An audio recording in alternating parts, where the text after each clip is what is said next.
各位弟兄姐妹，大家平安。今天是列王记第55天的共读，我们在6天就要来读完整卷的列王记上下。我们看见西西家，他在耶路撒冷受到亚述大军的包围，甚至亚述所派出的将军来呛瞎，说要吃自己的粪，喝自己的尿，甚至嘲笑他们不能够脱离亚述军队的手，就算是耶和华神也无法来拯救他们。好，我们今天继续来从第19章。好，那同样的记载也记载在以赛亚书的37章。好，列王记下的19章和以赛亚书的37章，好，几乎是一模一样的记载。我们来看今天的经文。希西家王一个听到因的报告，就脱离伊的衫，穿满衫，入去上主的殿。伊派宫廷总管伊利亚敬、书记舍别那，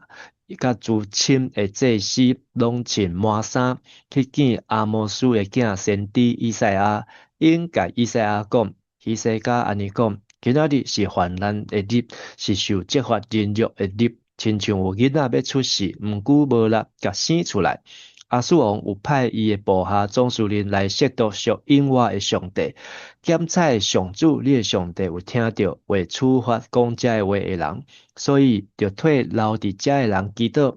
希西家王的大臣来见以赛亚的时，以赛亚对因讲：恁着安尼甲恁的主人讲，上主安尼讲，毋通因为恁所听到亚述王的部下对我的诽谤来惊吓。看咧，我要扰乱伊的心，互伊听到风声，倒转去家己的国家。我要互伊伫遐互人抬死。那面对亚述的威胁，西西家王，好，他同样跟他的官员撕裂衣服，好，那到圣殿里面去，甚至呢，他还来求以赛亚来为他们祷告，好，因为他的形容就是南国犹大呢，好像已经到了一个生死存亡的关头，好，那好像一个妇人要生婴孩，可是一个新生命要诞生，可是已经没有力气了，生不出来，两个人都要死在这里。好，那但是呢，先知以赛亚很快的回应了，好说呢，神呢，已经听见这亚述王的仆人亵渎的话，而且呢，神说他要惊动他的心哦，好，那这个他是指单数啊，好，那他要听见风声就归回本地，惊动他的心的原文是使灵进入他的里面，好，也就是说，神要差遣一个敌对的灵来攻击他。不论是攻击这个亚述的大将军，或是攻击这个亚述王啊，好，那他要归回本地。不过我们从后面看到，这是要指亚述王，因为他归回本地之后呢，他要在那里，神要使他倒在刀下。好，所以今天的最后一节就可以看到，好，这个以赛亚的先知的预言呢，好来成就啊。第8节，总司令听到亚述王已经离开拉结去攻击利纳，就出发去利纳，甲王会合。亚述王听到以色毗亚王第哈加要来攻击因，就派使者去见希西家吩咐因，对犹大王希西家讲：毋通互恁所倚靠的上帝骗去，讲耶路撒冷袂陷落伫亚述王的手头。恁一定有听到亚述诸王对列国所做的代志，因甲列国拢遭灭，恁将有法度避免。我的祖先毁灭的国家歌散哈兰、利色，以及住伫提拉撒的别伊甸人，因的新民将有解救因。哈马的王、阿尼伯的王、西法瓦因城的王、希拿甲伊瓦的王伫倒位？那先知以赛亚好有兼顾他们的信心，好，但是亚述的将军呢，好离开拉吉，好再去到利拿，好两个相距大概只有15公里哦，好，那也就是可能是古时王，好古时呢就是来自于非洲的伊索匹亚的特哈加。好，那特哈加呢？好，它指的呢，其实是指当时的埃及王。好，埃及呢要来攻打亚述，所以亚述呢，好就把他的重心呢来面对抵挡埃及。好，那这大概是在这个特哈加王好跟亚述之间的征战。好，那但是呢，亚述呢一面要面对埃及，一方面呢，好不忘记还要继续来分化好南国犹大，好说不要听西西家王的所说的。好，那你们不要再做垂死的挣扎。好，已经列出了歌闪、哈兰、利色、提拉萨的伊甸人。好，那包括哈马的王、亚尔拔的王。西法瓦因城的王，还有西拿和以瓦的王啊，好，这里列出9个地方，好，这么多的地方呢，好，他们都败在亚述的手下，好，那他们的神能救他们吗？好，能救他们脱离亚述的大军吗？好，那第14节，希西家对属家的手接到批读了后，就上去上主的圣殿，伫上主的面前将批剔开。希西家上主祈祷讲：这伫天使记录别顶面的上主，以色列的上帝啊！只有你是地上万国的上帝，你创造天甲地，上主啊！求你按耳孔听，开你的目睭看，求你听希拿基立。找使者来讲一切亵渎你娃娃上帝的话，上主啊，亚述诸王确实有互列国甲因的土地拢荒废，甲因的生民拢血互火消灭。其实遐个毋是神，不过是人的手因查因石做的。当上主阮的上帝啊，求你救阮脱离伊的手，互地上万国拢会知，只有你上主是上帝。好，那这一次呢，亚述呢不是来到城门校正，是用书信文宣品来威胁，但西西家呢，他接了这封信呢，读完了，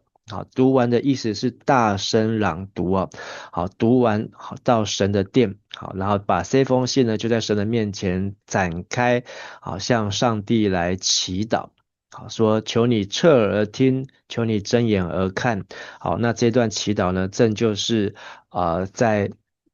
所罗门献圣殿的时候呢所做的祷告。好，那西西家果然是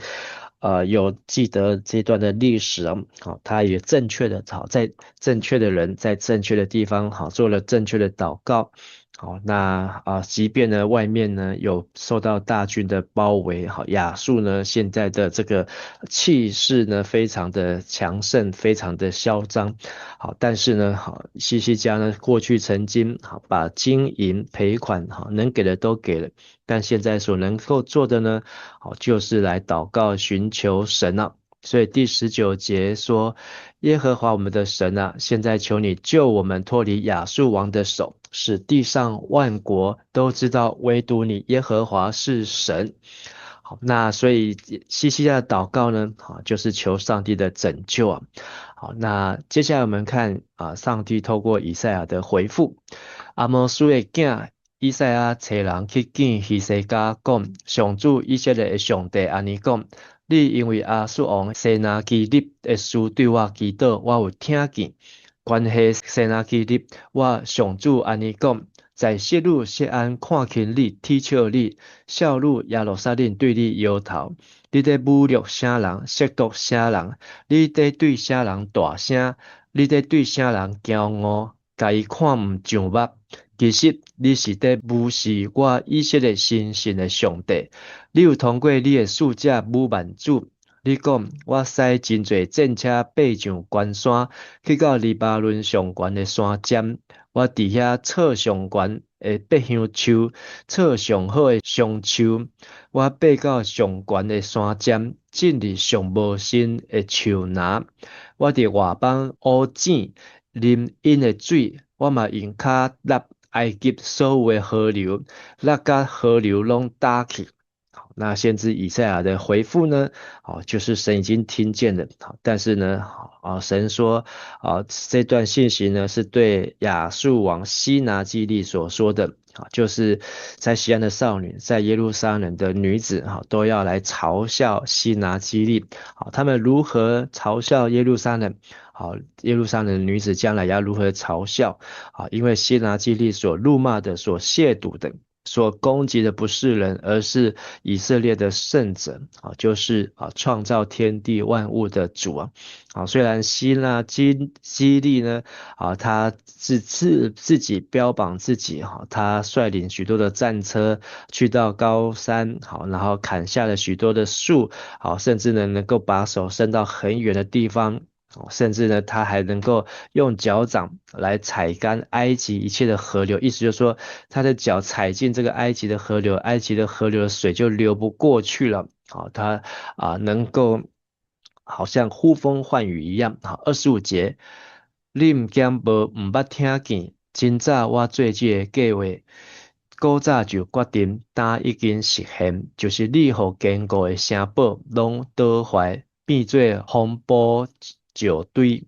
遐的住民拢无力，因惊吓见笑，因亲像野地的草，幼嫩的燕，厝尾顶的草，还未大长就打去。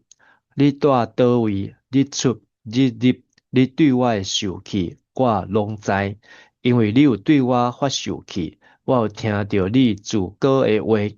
我要用钩钩你的鼻，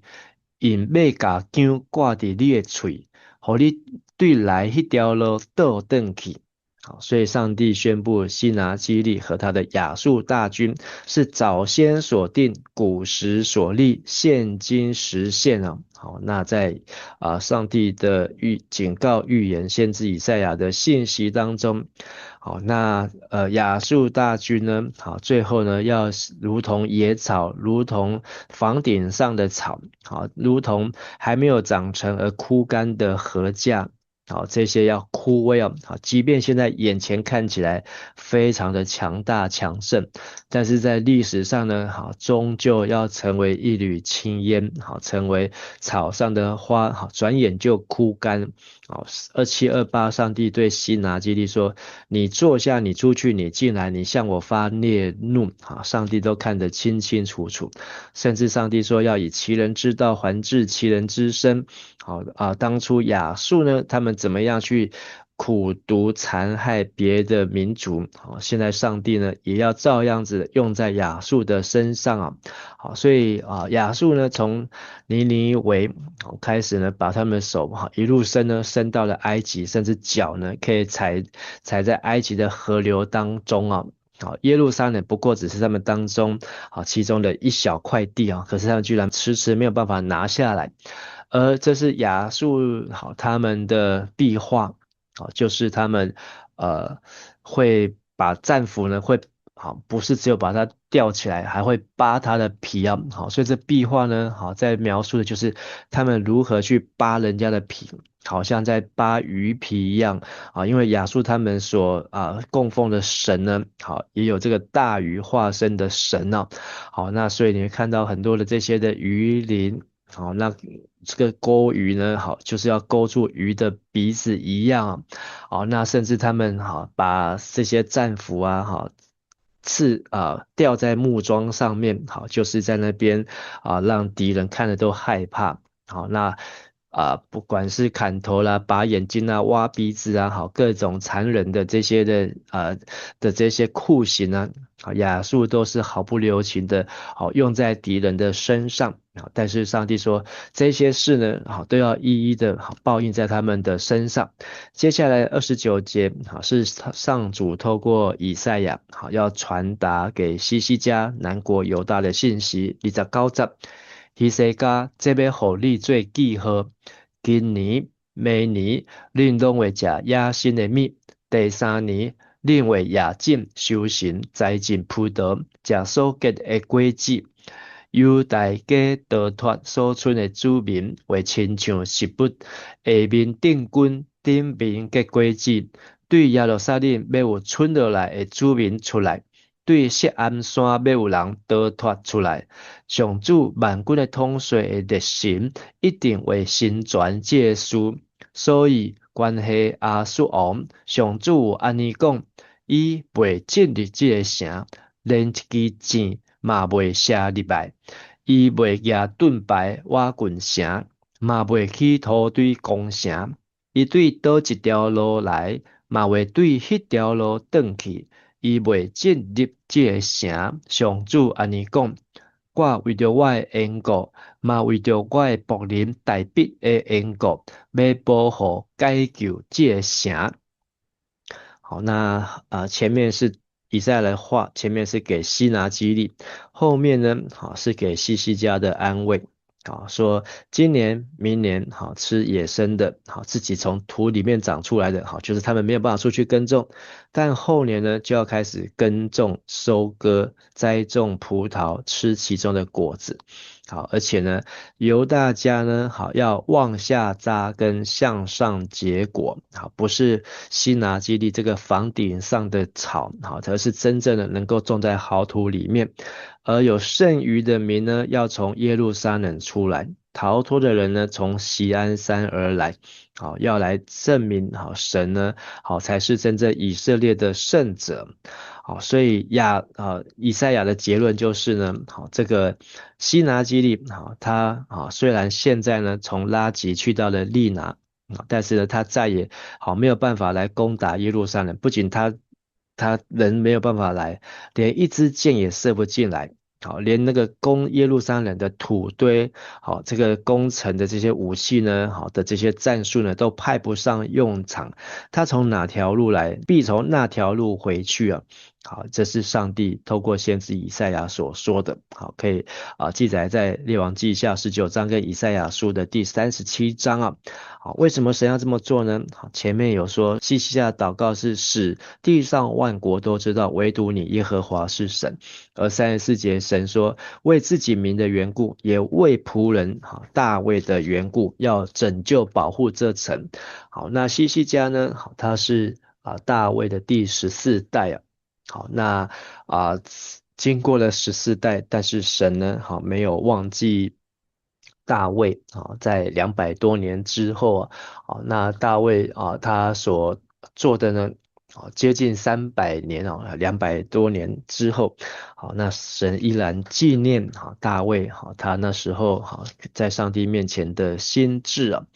好，那我们来看最后35节，迄暝上主的天使去亚述军营，杀死185000个人。过早起，人起来，发现达所在拢是新死。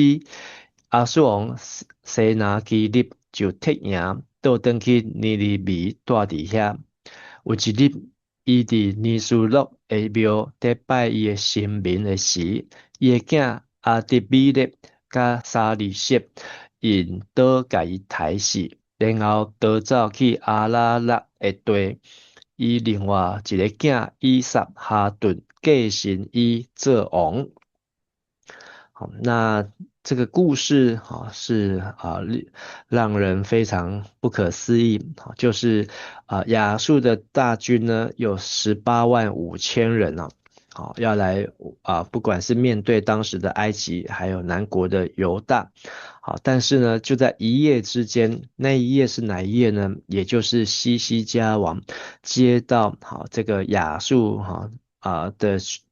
这个将军的信，还有呢他上了耶和华的殿。好，然后呢在圣殿里面读这封信。好，并且呢向神的祷告。好，所以那一天呢，好神就回应他，派了使者。好，那这个使者的原文是单数好，也就是说上帝只派一个使者，还不是天军，好，还不是万军，好，而是只有一个使者，好，就杀了亚述营中185000人。好，那隔天呢，好，遍地都是死尸，所以西拿基立呢，好，他已经无计可施啊。好，也没办法再打埃及，也没办法再打南国犹大，好，打耶路撒冷，好，就回去尼尼微。好，37节，好，也就是上帝的预言了。有一天，好，在他的神明尼斯洛庙。尼斯洛呢，好，这个名字好是指巨大的老鹰啊。好，这个巨大的老鹰也是亚述的神明之一。好，西拿基立在庙里叩拜，但是他的儿子呢，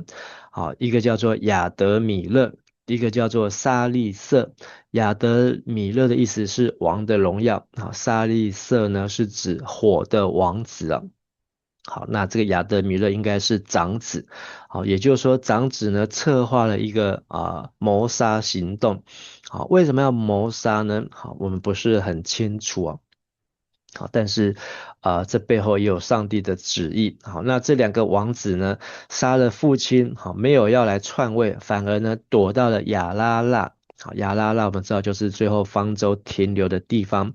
这个地名的意思呢，就是撤销的诅咒。好，因为上帝要来审判，用洪水毁灭。好，最后方舟停在亚拉腊山上，好，撤销了这个诅咒啊。而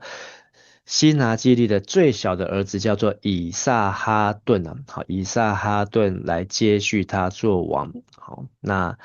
所以呢，好，这可以说是一个亚述功亏一篑啊。好，那从前面好他们的串起兴起，好，然后甚至呢几乎要建立了亚非好的这样的强权，好，亚非的强权，好，已经要占领到埃及。好，但是呢，好，上帝呢却让他滑了一大跤。为什么滑了一大跤？好，那我们读了列王记下的18章、19章，就知道一切都是来自于亚述的骄傲。好，他们目中无人，也目中无神。好，所以神最后呢，彻底的管教他们了。今天的金句在第19节，希西家对树家的手接着批，读了后就上去上主的圣殿，伫上主的面前将批剃开。当神的儿女把仇敌各样的恶言或是书信，好来到神的面前，把它展开，好大声的呼求神。我们看见神呢，最终要使天下万国都知道，唯独耶和华是神了。好，那当然，如果我们是自己做的不好，自己做了坏事，好被指责、被羞辱，好，那我们是羞辱神的名，好，但如果我们是为了神的缘故，为义受逼迫的时候呢，好，我们就要更加的倚靠神，好，神自己会彰显他的作为啊。好，我们也看见今天好一个奇妙的金句，好，在历代志下19章的30节，好，神告诉所逃脱剩余的百姓，就是要往下扎根，向上结果。当我们受到仇敌苦待的时候，我们要如何能够往下扎根呢？好，让我们的灵命好根基更深，而不是成为房顶上的草。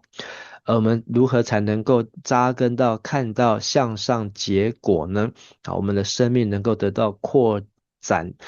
张我们的境界呢？好，那求上帝让我们有眼光，知道我们要如何好用上帝的话，好成为我们脚前的灯，路上的光，使我们的灵命能够不断的向下来扎根。我们最后也用希西家王的祷告说：耶和华，求你侧耳而听；耶和华，求你睁眼而看，听西拿基立差遣使者辱骂永生神的话。我们一起来祷告。是的，天父上帝，感谢你，让我们知道依靠耶和华的人一样好处都不缺。当我们遭遇暴风、遭遇风浪，或是遭遇黑夜、遭遇疾病、缺乏，或是仇敌围攻的时候，让我们能够有往下扎根、向上结果的智慧和信心。让我们知道我们平日就应当要来用你的话语来塑造我们的信心，用你的话语来成为我们生命的粮食用你的话语能够成为我们的智慧和随时的帮助